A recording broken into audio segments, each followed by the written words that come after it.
Good morning, students. Today we will take how the blood flows in the human heart and to the different parts of the body. Because you have studied in the previous class, I have explained you about the structure of the heart, what are the different parts of the heart and how they work and how they perform their functions. So they will study how the blood flows in the human heart and how it reaches to the different parts of the body.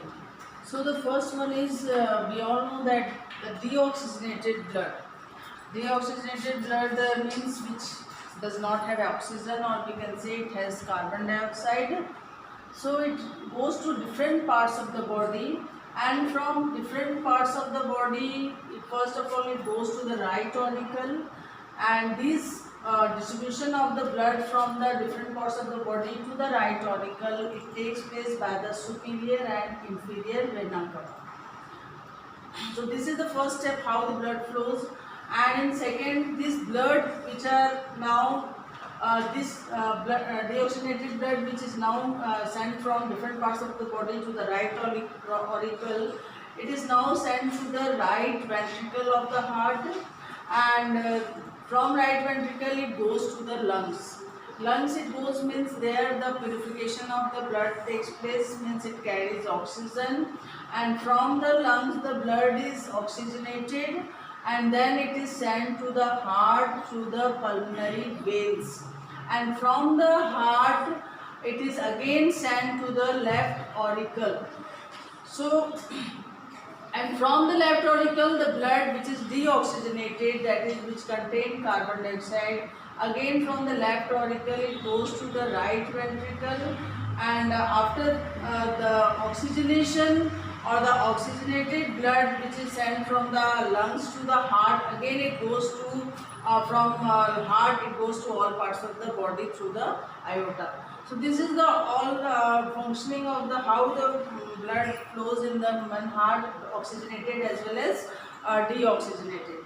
Now here one thing we have to study also, you all know about the pulse rate. And so what is pulse? Pulse is the pressure wave transmitted through the arteries as the ventricles contraction forces fresh blood into it.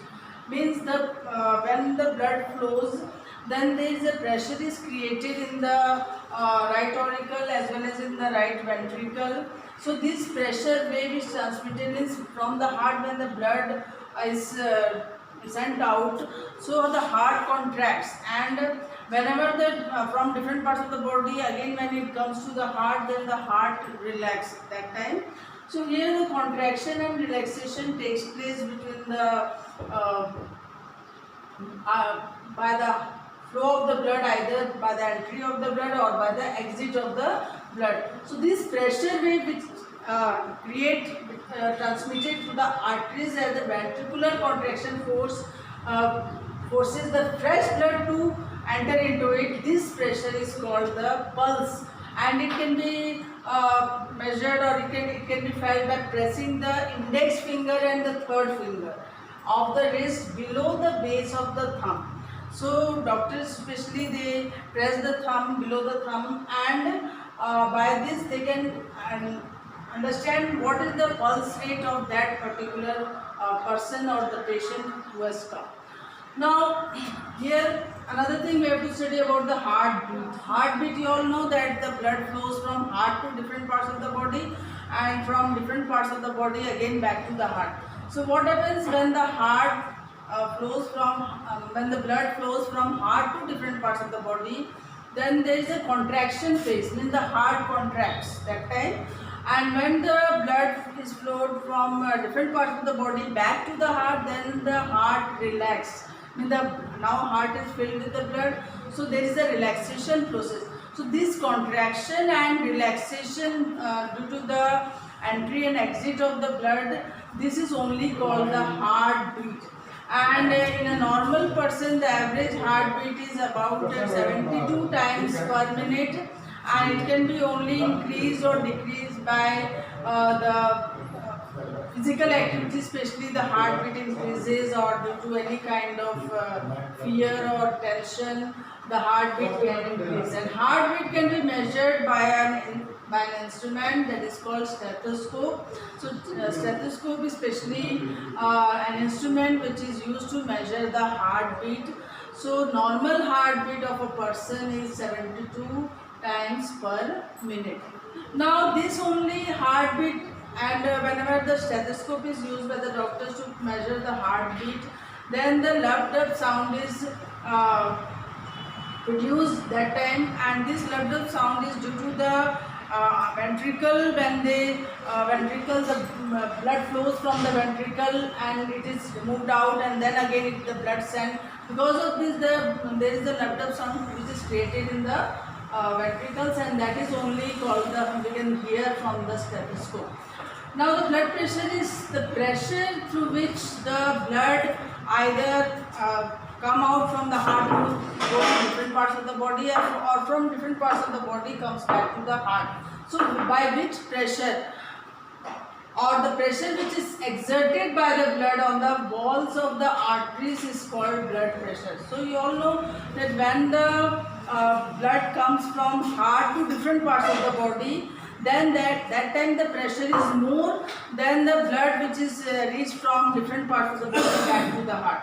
So that's why the normal blood pressure of the person is 120 by 80 mm Hg. So 120 means it is the systolic pressure. Systolic pressure means when that pressure through which the blood leaves from heart to different parts of the body, and its value is about 120 mm.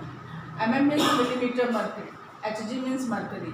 It is measured in mm Hg. So when the blood leaves the heart, that time the pressure is 120, and when the blood from different parts of the body again goes to the heart, so the pressure by which the blood flows is 80 mm. So the normal blood pressure of the person is 120 by 80 mm Hg, and if the pressure is more than this value, means he or she has the high blood pressure, and if it is the value is less than 120 by 80, means the low blood pressure.